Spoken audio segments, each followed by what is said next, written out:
Salut chers amis, salut la famille. On est encore là aujourd'hui pour faire une analyse sur la démocratie. Le sujet d'aujourd'hui est simple, c'est c'est une question. Est-ce que la RDC est-elle vraiment prête pour la démocratie? C'est de cela que nous allons parler.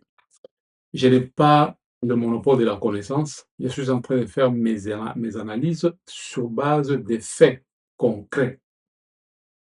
Donc, chacun peut avoir son opinion. Et si vous avez un avis contraire ou bien vous avez un apport, vous pouvez toujours nous écrire dans les commentaires. Nous faisons un effort pour lire tous les commentaires. Avant de commencer, je voudrais d'abord vous raconter une petite histoire, une anecdote sur ce qui m'est arrivé avant-hier. J'ai reçu une menace. Bon, je n'aime pas parler des menaces parce que les menaces, j'en reçois chaque jour. Il y a des gens qui m'écrivent inbox pour me menacer. Il y a des gens qui m'appellent, qui m'écrivent sur WhatsApp. Mais ça, c'est pas le sujet, je n'aime pas en parler. Mais j'ai juste choisi, parmi toutes ces menaces que je reçois, un seul cas pour illustrer l'émission d'aujourd'hui. Donc, c'est vraiment important. Le but, ce n'est pas vous raconter les menaces que je reçois, mais le but, c'est d'utiliser ça pour essayer de faire comprendre ce qui se passe dans notre pays, dans la RDC. J'ai reçu un appel avant-hier. Un monsieur m'appelle, il a dit son nom, qu'il s'appelait Marcel Chitenge. Je ne le connais pas. Il m'appelle et la première question qu'il me pose, vous êtes de quelle province? J'ai dit, mais on ne se connaît pas, tu m'appelles et tu me demandes d'être dans ma province. Qu'est-ce que ça a à voir? Qui es-tu d'abord? Ah non, je me suis déjà présenté, je suis Marcel Chitenge. Tu es Marcel Chitenge, tu es un ami, tu es membre de la famille, qu'est-ce que tu veux? Oh non, dis-moi d'abord ta province. Bon, en tout cas, je ne m'attendais pas à ce que ce soit quelqu'un qui m'appelle par rapport à mes émissions. Je m'étais dit, peut-être c'est un frère ou quelqu'un qui me connaît, mais il veut se rassurer si c'est moi, hein, un truc du genre. Et, mais j'ai été un peu souple et j'ai dit, bon, ok, je suis du Holomami. Et directement, il a commencé, il s'est lâché, il a commencé à parler. Toi, tu es là, je ne sais pas ce qu'on te donne, on te donne un petit 100 $ et tu passes faire des émissions pour vanter Tshisekedi. Nous allons vous poursuivre. Je connais ton adresse, je connais ton numéro de téléphone. Hein, il a commencé à faire des menaces. Sachez bien que le pouvoir de Tshisekedi est déjà à la fin. D'ici là, on va vous pourchasser un à un dans vos maisons. Vous pensez que vous êtes en train de soutenir les Baloubala et ceci, cela. Il a raconté beaucoup d'histoires. J'ai dit, mais monsieur, donc tu m'as appelé pour me menacer.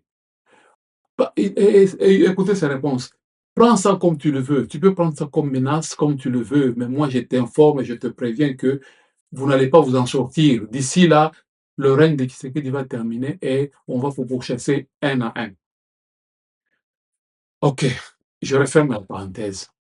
Maintenant, c'est là maintenant que je me suis dit, est-ce que nous avons un problème au Congo? Je ne sais pas. Je n'ai pas compris la logique qui s'est trouvée derrière cette réaction de ce monsieur-là. Comment peut-on considérer comme une faute le simple fait que un Congolais puisse avoir une opinion qui est différente de la vôtre? C'est quoi le problème? Nous sommes dans un pays où il y a plus de, je sais pas moi, 800 partis politiques. La démocratie veut que chacun puisse adhérer librement à un parti politique ou puisse avoir des opinions qui peuvent être différentes des vôtres. C'est ça la démocratie que nous avons choisie. Mais est-ce que nous sommes encore dans une démocratie?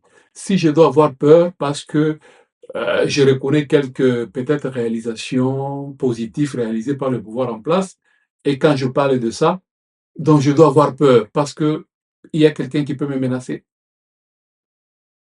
C'est-à-dire, quelqu'un ne peut pas exprimer ses pensées librement, ne peut pas dire ce qu'il voit, parce que chaque fois quand il va dire, il y a quelqu'un qui va le menacer. C'est dans tous les deux sens. Hein.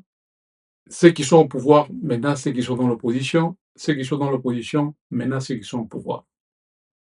C'est là que commence ma réflexion. C'est à partir de cette idée-là que je m'étais dit, nous devons partager, essayer de voir ce dont notre pays a besoin. Le problème n'est peut-être pas seulement notre démocratie. Parce que nous parlons beaucoup, hein. En RDC, nous parlons d'élections, nous parlons de la majorité et de l'opposition, nous parlons de la liberté d'expression, nous parlons de l'alternance. Mais est-ce que une démocratie, c'est seulement le fait d'organiser des élections parce qu'on a organisé les élections et puis on dit on est en démocratie? Je ne pense pas. La démocratie, c'est une culture. C'est une culture de débat. C'est une culture de la contradiction. Et surtout, une capacité à accepter mon adversaire. Donc, mon adversaire politique ne peut pas avoir les mêmes idées que moi. Je dois accepter que mon adversaire politique a raison sur une telle chose. Vice-versa, je peux être de l'opposition, mais quand quelqu'un du pouvoir fait quelque chose qui est bien, je dois être à mesure de reconnaître que non, non, ce qu'il a fait là, c'est bien.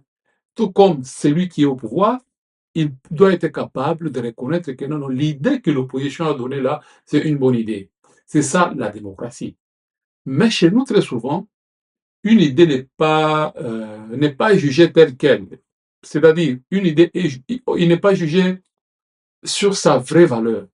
L'idée est jugée en fonction de la personne qui la propose. Donc, une idée peut être donnée par quelqu'un qui est de mon camp politique, et je vais apprécier ça. Mais si la même idée est donnée par quelqu'un qui est du camp adverse, non, ça devient une mauvaise idée. Et ça, c'est un problème. Parfois, nous allons même à combattre une idée que nous défendions hier, simplement parce qu'elle est aujourd'hui portée par quelqu'un d'autre. Et nous la réfutons catégoriquement. L'idée devient mauvaise parce que ce n'est plus nous qui la portons. C'est une situation extrêmement dangereuse en démocratie. Au Congo, nous avons cet esprit-là de dire que si ce n'est pas moi, alors ça ne peut pas marcher. Essayons de voir un peu notre vie politique. On a souvent l'impression que chacun pense,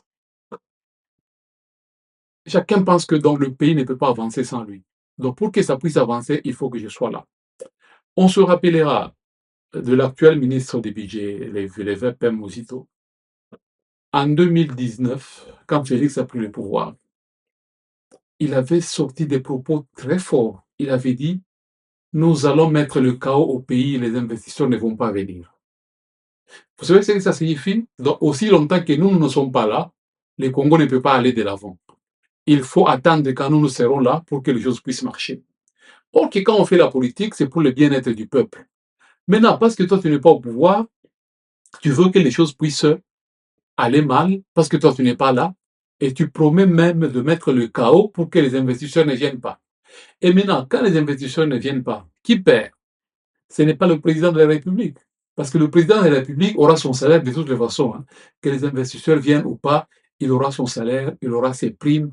Et pour votre information, un président de la République est pris en charge comme un bébé. Donc, dans tous les pays, hein, un président de la République, en dehors de son salaire, on lui achète à manger, on lui achète les vêtements, même les sous-vêtements, tout. Alors tout, c'est pris en charge par l'État. Donc, vous êtes en train de contrecarrer, vous êtes en train de mettre des bateaux dans les roues pour que les investisseurs ne viennent pas.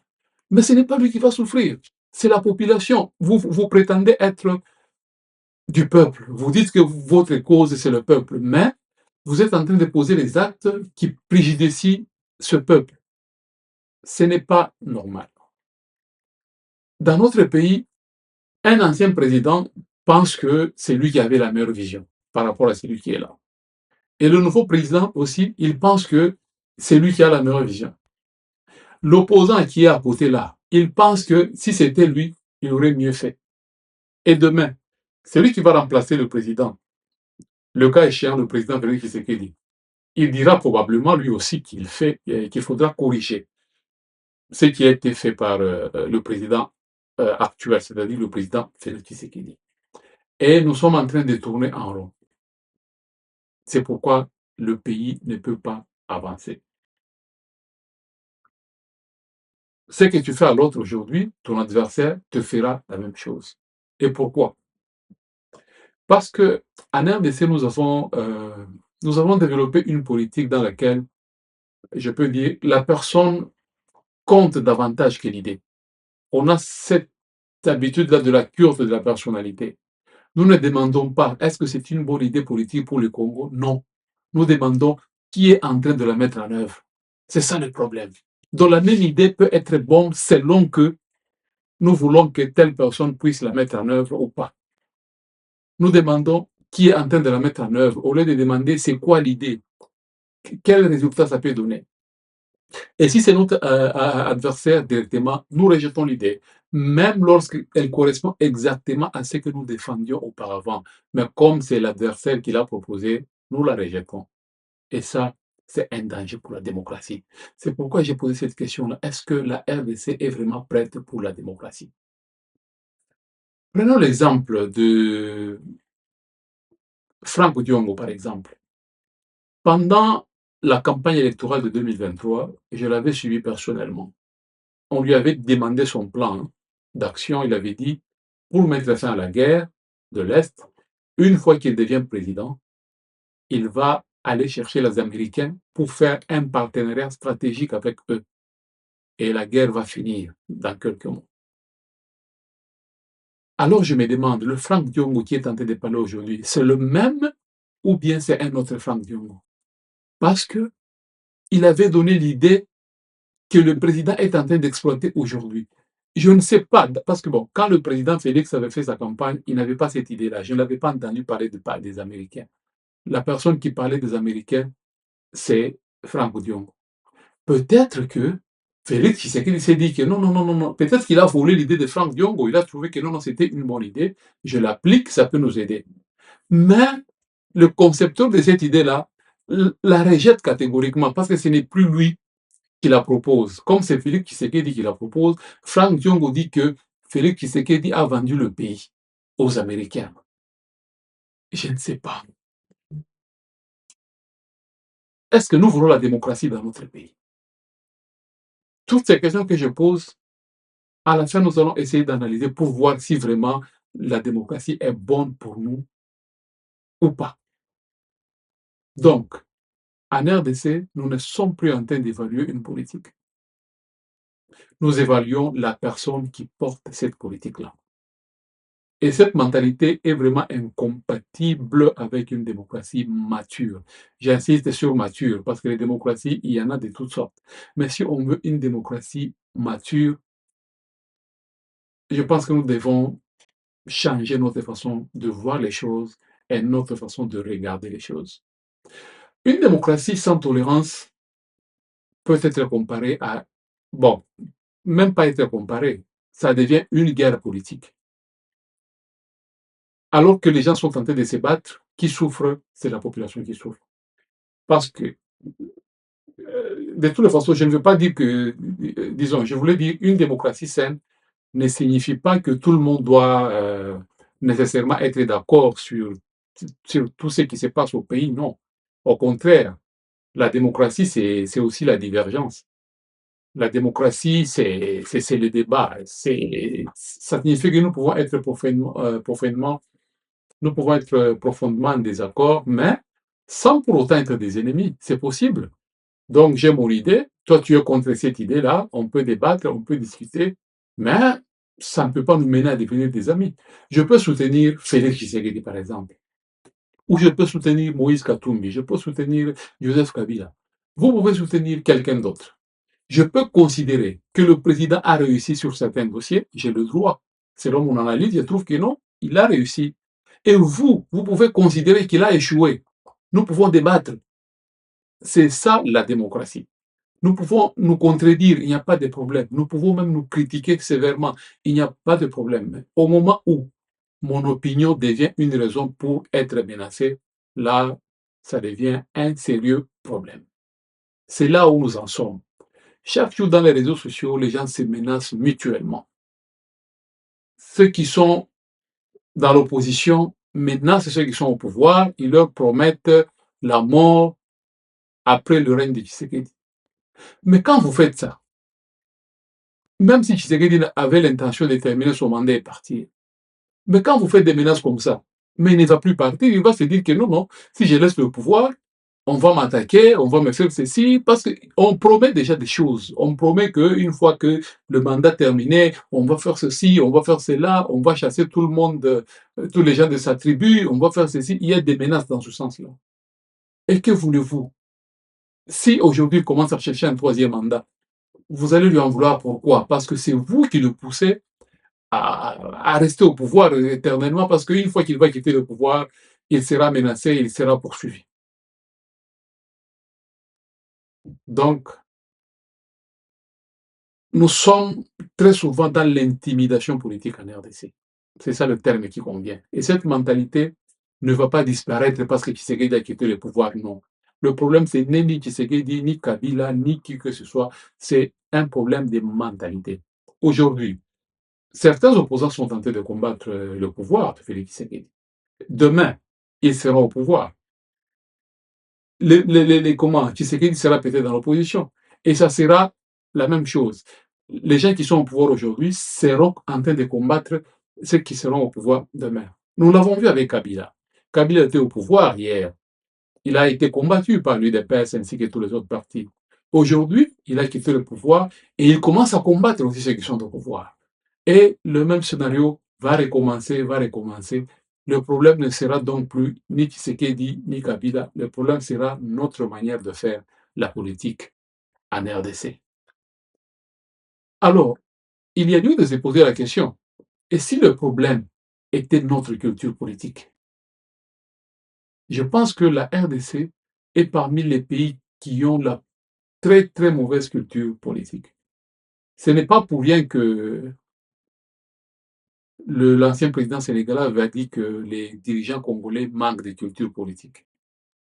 Ce n'est pas pour rien. Est-ce que on peut construire des institutions démocratiques sans construire une véritable culture démocratique? La réponse est non. Aussi longtemps que on peut tout construire, mais alors, aussi longtemps qu'on n'a pas une vraie culture démocratique, c'est vraiment un coup d'épée dans l'eau. Parce que nous devons comprendre qu'il y a une très grande différence entre avoir des institutions démocratiques et avoir une société démocratique. Il faut faire une différence entre ces deux-là, entre les institutions démocratiques et une société démocratique. Une société démocratique doit être construite par une culture politique. Tandis que les institutions politiques, c'est juste les élections. On a fait les élections, on a élu les députés, on a des institutions dites démocratiques. Mais, en soi, c'est vide. Parce que nous pouvons organiser les élections, c'est bien. Comme je l'ai dit, on a une opposition, plusieurs partis politiques. On dit que non, on est en démocratie parce qu'on a plus de 800 partis politiques. Mais si chacun considère que son adversaire est un ennemi à éliminer à tout prix, si nous refusons la contradiction, si nous considérons toute critique comme une trahison, si nous refusons de reconnaître une bonne décision simplement parce qu'elle vient d'un cas adverse, alors je pense qu'avec ça, la démocratie devient simplement une compétition pour conquérir le pouvoir et c'est tout. Et une fois que quelqu'un est élu, tout le monde se met à attendre son échec. C'est ce qui s'est fait. Quand Félix Tshisekedi a eu le pouvoir, directement, tous les prophètes des malheurs ont commencé à dire non, il ne va rien faire, il va échouer, il va ceci. Avant même de le voir à l'œuvre, on commence déjà à attendre son échec pour que, donc lui, il doit échouer pour que quand moi je serai là, moi je vais réussir. Voilà la politique congolaise. Ça ne se passe pas comme ça dans tous les pays, hein. Dans tous les pays du monde où il y a la démocratie, il y a des contradictions. Mais jamais on peut souhaiter l'échec de celui qui est là pour que quand toi tu viendras le remplacer, tu puisses réussir. Ça, c'est de la sorcellerie. Parce que souhaiter cela, c'est souhaiter la misère du peuple. Donc les gens sont tentés de prier que Tshisekedi ne réussisse pas pour qu'ils puissent trouver des arguments électoraux. Donc pour être élu en RDC, il suffit seulement de dire, vous voyez, Tshisekedi a salé le côté, a salé le côté, et moi quand je serai là, je vais faire mieux. C'est ça la culture électorale du Congo. Donc c'est faire descendre l'autre pour que moi je sois vu comme le meilleur, comme quelqu'un qui a plus des meilleures solutions plus que lui. Oui, tu peux avoir des meilleures solutions plus que lui, mais laisse-lui réussir. Montre seulement qu'il a réussi, mais moi, je peux réussir peut-être plus que lui. Si lui, il a fait 80%, moi, je peux faire 90%, par exemple. Mais il ne faut pas souhaiter seulement qu'il puisse échouer pour que maintenant, toi, tu puisses promettre la réussite. Parce que quand toi aussi, tu vas passer, les autres aussi vont te promettre l'échec. Et on va commencer à tourner comme, ça sera comme un cercle vicieux et la population restera toujours en souffrance.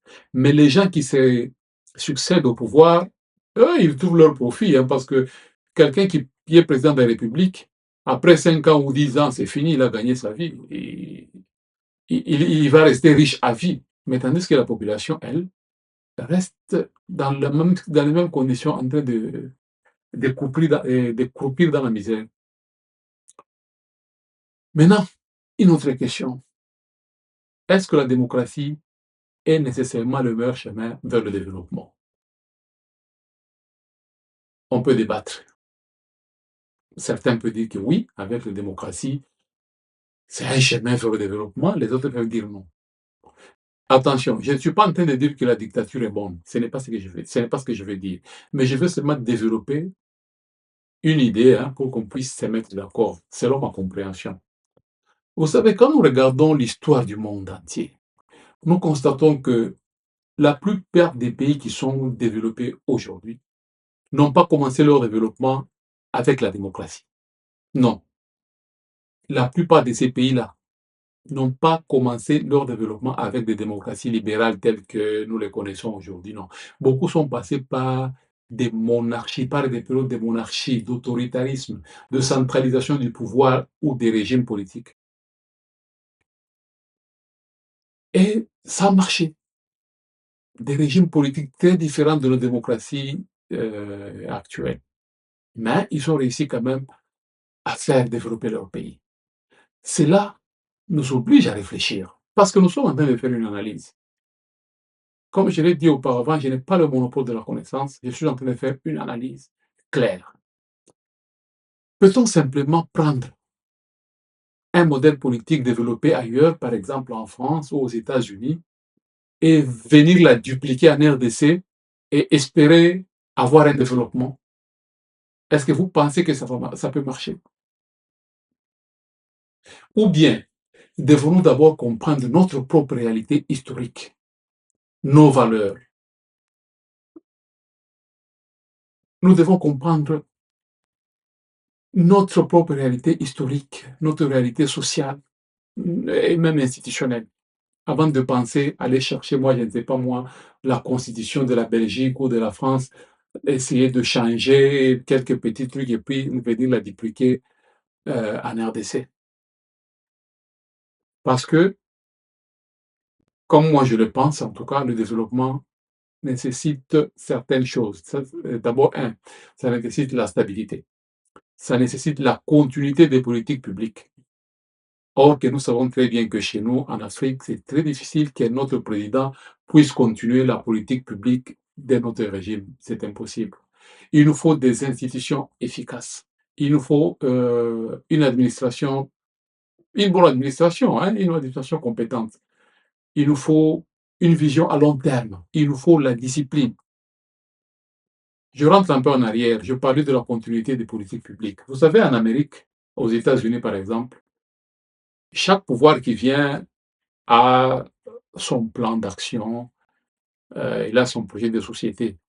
Mais il y a des règles qui ne changent pas en Amérique. Que vous soyez démocrate, que vous soyez républicain, il y a des choses qui ne dépendent pas de vous, qui ne dépendent pas de votre penchant politique. Donc, vous pouvez être de gauche, mais quand vous arrivez au pouvoir, ce qui est pour ce qui est bon pour l'Amérique, pour les États-Unis, doit être continué tel quel. Ce n'est pas parce que non, parce que tu es démocrate, tu as remplacé les républicains et que tu dois tout chambouler et puis recommencer à zéro sans ça passe pas comme ça. Eux, ils ont déjà cette culture de la continuité des politiques publiques. Donc, c'est facile pour eux de continuer avec ces démocraties parce ils ont atteint un certain niveau.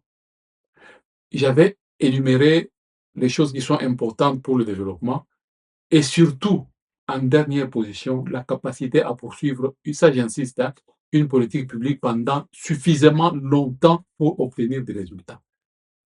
Ce n'est pas en 5 ans ou en 10 ans qu'on peut implémenter sa vision de développement d'un pays.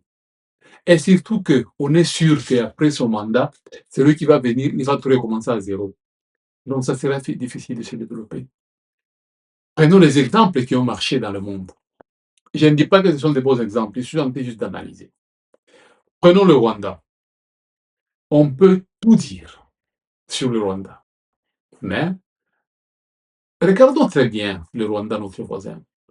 Le modèle rwandais, bien sûr, c'est très controversé, hein, parce que ce que Kagame fait, personne ne peut dire qu'il agit de la manière la plus démocratique, non.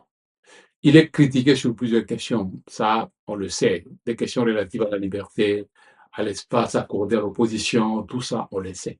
Mais il serait également intellectuellement malhonnête de ne pas reconnaître les prouesses et les résultats qu'il a obtenus en matière de gouvernance.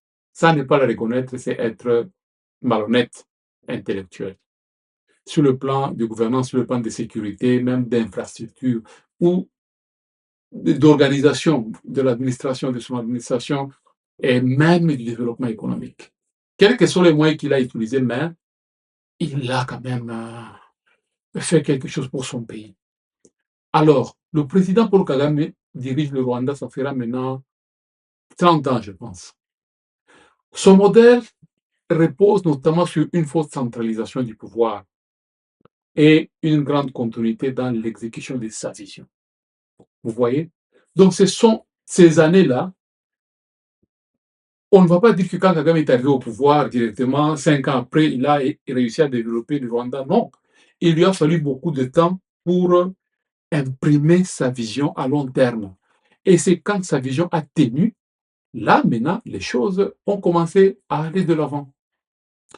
Vous vous imaginez qu'un pays change complètement de vision politique tous les 5 ans. Félix Tshisekedi est là aujourd'hui. Il a une vision politique qui est en train de marcher, même si beaucoup de gens n'acceptent pas. Mais nous voyons que les choses sont en train d'aller de l'avant. Mais les gens ne veulent pas. Les gens auraient voulu que, quand Tshisekedi prend le pouvoir, automatiquement, la RDC devient comme Dubaï, ou même, je ne sais pas moi.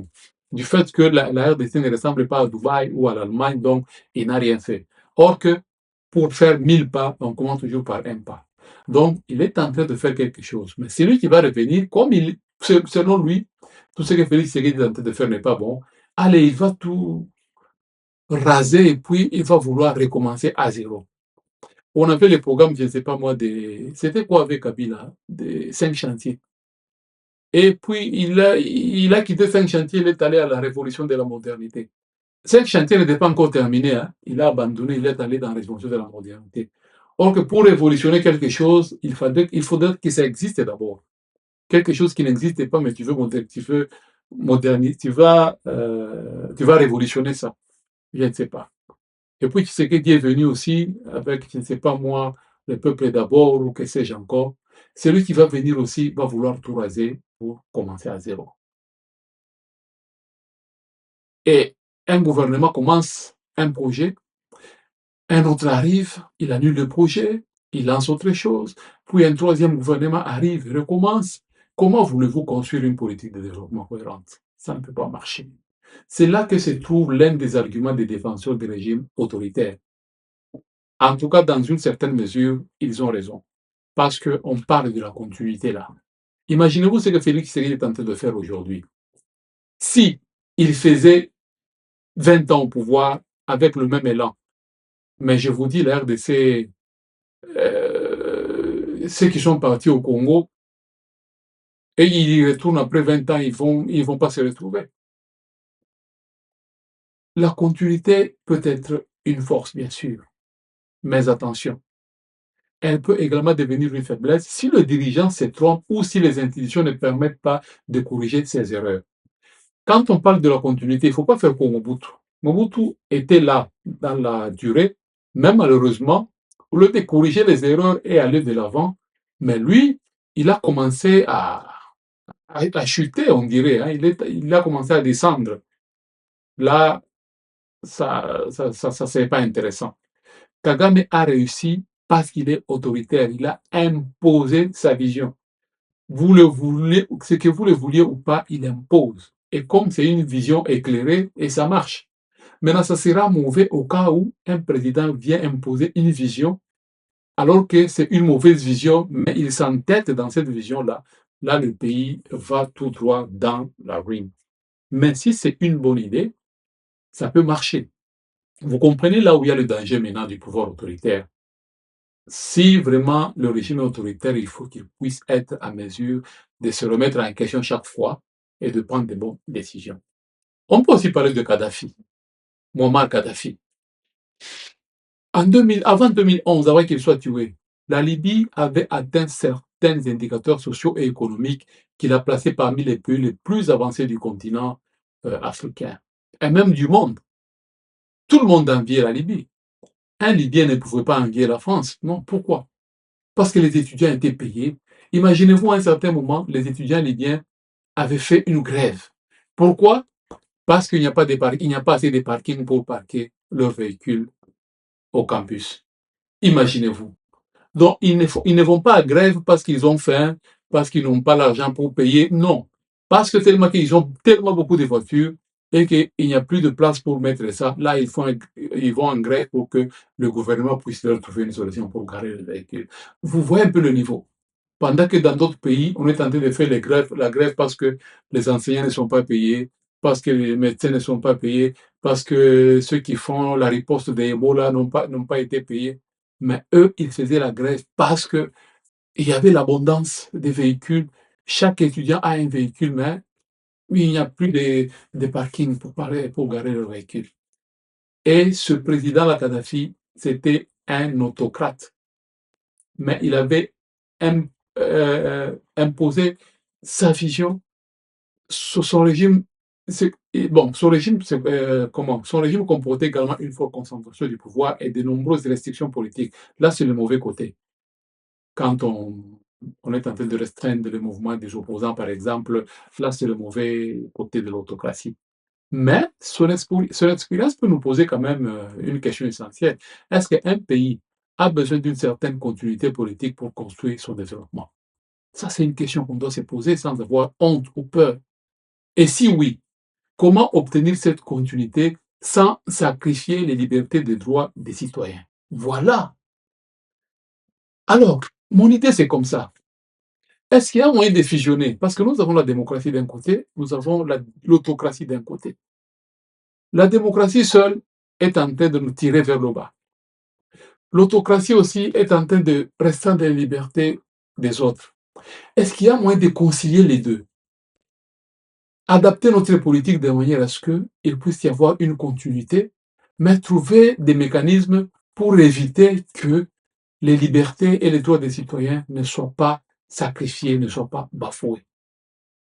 Ça demande une haute intelligence pour mettre cela en place. Et quand on réussit ça, c'est fini. Les choses vont commencer à rouler comme sur des roulettes. Prenons l'exemple de tous les pays qui ont des rois, par exemple.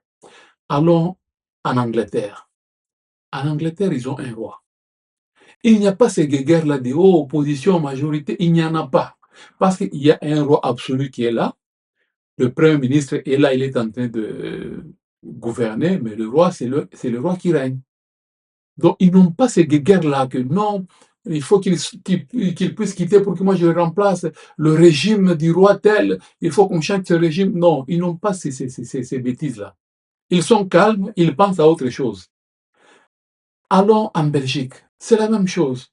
Dans leur constitution, d'ailleurs, il est stipulé que vous n'avez pas le droit de critiquer le roi.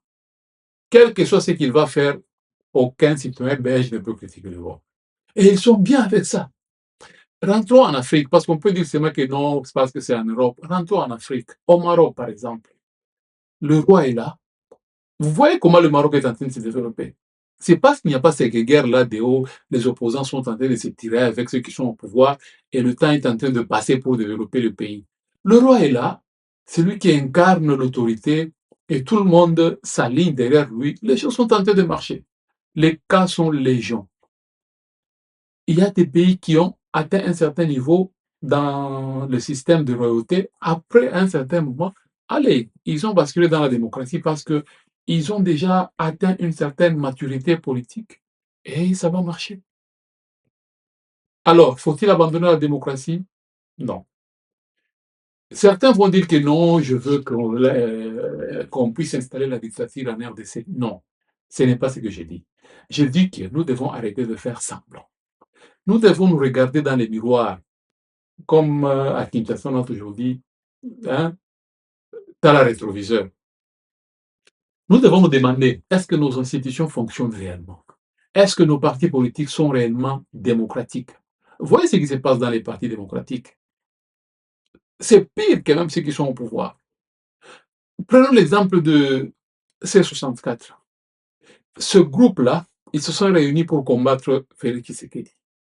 Ils ne sont pas au pouvoir. Encore, pas encore. Mais déjà, vous suivez l'évolution, vous suivez les guerres qu'il y a entre eux, ils sont en train de s'entre-déchirer, vous n'avez pas idée. Si déjà dans leur camp politique, ils n'ont pas encore le pouvoir en main, mais ils sont en train de se déchirer de la sorte. Imaginez-vous s'ils arrivent au pouvoir demain. Qu'est-ce qui va arriver? C'est pourquoi j'ai dit que c'est facile de critiquer ceux qui sont au pouvoir. Mais vous qui êtes à l'opposition, est-ce que vous êtes des démocrates? Non. C'est pourquoi j'étais en train d'énumérer, est-ce que nos partis politiques sont réellement démocratiques parmi les questions que je vais poser? Est-ce que nous acceptons réellement la contradiction dans notre culture politique en RDC? Est-ce que nous savons perdre une élection sans vouloir détruire celui qui a gagné? Parce qu'en RDC, personne ne peut gagner les élections. Tout celui qui va gagner, il sera contredit. Parce que chacun pense que c'est lui qui mérite d'être là. On n'accepte pas. Les contradictions peuvent être là. Même aux États-Unis, nous avons vu Trump dire que non, c'est lui qui avait gagné et tout ça. Mais ça, il s'était arrêté à un certain moment et puis c'était fini. Il n'était pas resté là pour commencer à chanter matin, midi, soir, la vérité des urnes, ceci, cela. Non. Ces histoires-là, ça ne nous aide pas. La démocratie, c'est savoir accepter aussi sa défaite. Est-ce que nous pouvons accepter qu'un adversaire politique puisse faire quelque chose de bien et l'applaudir? Si nous répondons à toutes ces questions d'une façon positive, là nous pouvons dire que non, nous avons atteint la maturité sur le plan de la démocratie. Parce qu'une nation ne doit pas recommencer à zéro chaque fois. Chaque fois qu'un président vient, il doit tout recommencer. Non. Un pays appartient à plusieurs générations. Donc, ce n'est pas normal que chacun puisse venir changer, celui qui vient, il change, non. Alors, le vrai problème, nous confondons le pays et le pouvoir. Je pense que c'est l'une des grandes maladies de notre vie politique en République démocratique du Congo. Nous confondons souvent le Congo avec celui qui gouverne. Si quelqu'un soutient, par exemple, le président en fonction, le cas échéant, Félix Tshisekedi, certains pensent automatiquement qu'il soutient tout ce qui fait, tout ce que est en train de faire le gouvernement. Or que ce n'est pas ça. Si quelqu'un critique le président, certains pensent automatiquement qu'il déteste le Congo. Or que ce n'est pas ça. On peut critiquer le président et aimer le Congo en même temps.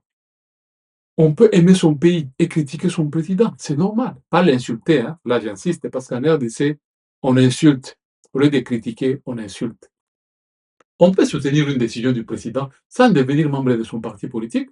Oui, on peut être membre de l'opposition, mais soutenir une bonne idée du président de la République. J'ai toujours pris l'exemple de Julius Malema de l'Afrique du Sud. C'est l'opposant farouche au président actuel de l'Afrique du Sud. Mais vous avez vu quand les Rwandais avaient tué les Sud-Africains à Goma là-bas. Il s'est mis debout parce que le Rwanda avait tenu un langage un peu pour dénigrer l'Afrique du Sud. Julius s'est mis debout pour dire que je suis en contradiction permanente avec le président. Mais je ne peux pas accepter qu'un autre pays puisse se jouer de notre président. Parce que se jouer de notre président, c'est se jouer de nous tous et c'est se jouer de l'Afrique du Sud. Voilà comment les vrais hommes d'État réfléchissent. Mais chez nous au Congo, quand on insulte Tshisekedi par Kagame, les opposants acclament. Il commence à se moquer de lui. Alors que vous ne savez pas que le fait qu'on est en train de se moquer de votre président, c'est toute la République qu'on est en train d'humilier. Et nous, on n'a pas encore atteint ce niveau-là de comprendre. Nous faisons la confusion entre le pays et celui qui gouverne. Alors, l'RDC doit choisir ce qu'elle veut être, librement, sans pression. Est-ce que nous, encore une fois, cette question revient, nous sommes vraiment prêts pour la démocratie? Ma réponse aujourd'hui est, peut-être ça va décevoir beaucoup de gens, mais je ne suis pas sûr. Je ne suis pas certain que nous soyons encore prêts à pratiquer une démocratie véritablement mature. Ça, c'est mon opinion et c'est justifié. Nous avons les institutions, nous avons les élections, nous avons tout ce que vous voulez, les partis politiques de l'opposition, majorité. Nous avons la culture politique qui permet tout cela de fonctionner. Non, ça, j'ai des doutes. La culture n'y est pas. Et plutôt que de nous raconter des histoires, nous devons avoir le courage politique de nous regarder en face. Nous devons identifier nos forces et nous devons reconnaître nos faiblesses. Nous devons comprendre notre histoire. Nous devons comprendre notre société et surtout décider collectivement du type d'État que nous voulons construire en République démocratique du Congo. C'est très important. Peut-être que la question n'est finalement pas la démocratie fonctionne-t-elle en RDC.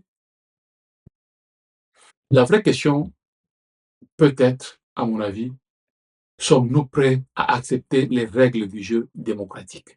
Parce que la démocratie a ses règles. Est-ce que nous sommes prêts à les accepter? Accepter que mon adversaire gagne et que je reste calme. Accepter que la démocratie, c'est la loi de la majorité. Si nous sommes 10 dans la salle et que 8 personnes choisissent, optent pour une idée, même si la nôtre est bonne, nous devons nous effacer parce que c'est la loi de la majorité qui gagne. Est-ce que nous sommes prêts à accepter ça? Accepter que notre adversaire puisse avoir des bonnes idées que nous n'avons pas et qu'il puisse surtout réussir. Le souhaiter bonne chance pour qu'il réussisse, pour que quand nous allons venir aussi, nous puissions continuer à partir de là où il va s'arrêter. Est-ce que nous sommes prêts à ça? Est-ce que nous pouvons accepter de reconnaître ces réussites-là au cas où il réussissait, reconnaître que non, non, il a réussi. Est-ce que nous sommes en mesure d'accepter nos erreurs, accepter d'être critiqués par les autres? Est-ce que nous pouvons accepter que le Congo continue d'exister après nous? Kolongola qui bonga iwana pour dire que non, c'est seulement moi qui dois être là pour que ça marche. Si moi je ne suis pas là, c'est le délige. Est-ce que nous sommes en mesure de le faire? Parce que le Congo, ce n'est pas la propriété privée d'un président que ce soit Kabila ou Tshisekedi, non. Ce n'est pas la propriété privée d'un parti non plus. Il n'est pas non plus la propriété privée de l'opposition. Parce que j'ai comme l'impression qu'au Congo, les opposants confondent les choses. Hein. Ils pensent qu'eux, ils ont le monopole de dire tout ce qu'ils veulent. Non, non, non, non. De la même manière que le pays n'appartient pas au président de la République, de la même manière, le pays n'appartient pas à l'opposition. Ça ne vous appartient pas, monsieur. Vous êtes des Congolais comme tout le monde, donc vous ne pouvez pas prendre les autres en otage parce que vous êtes les opposants. Vous pensez que non, non, ça ne marche pas comme ça. Le Congo nous appartient à nous tous. Et peut-être que notre plus grand problème pourrait être pourquoi nous avons choisi la démocratie. Oui, peut-être. Peut-être que notre problème est que nous voulons une démocratie, à condition qu'elle donne toujours raison à notre camp. C'est ça la démocratie que nous voulons. Donc la démocratie qui donnera toujours raison à notre camp. Et ça, ce n'est pas la démocratie comme je l'ai dit. Ça devient une guerre politique. Bon, je pense que j'ai tout dit. C'est c'est un débat. J'attends les réactions. Je pense que si nous sommes sincères envers nous-mêmes, nous devons nous regarder en face et nous poser des questions si vraiment notre système actuel est en train de marcher, oui ou non. La RDC a-t-elle réellement besoin d'abandonner la démocratie ou a-t-elle simplement besoin d'apprendre afin de la pratiquer? Voilà notre conclusion et nous espérons que les gens vont nous apporter des idées dans les commentaires et que nous allons continuer. Le débat continue. L'émission est terminée, bien sûr, mais le débat continue dans les commentaires. OK, à plus.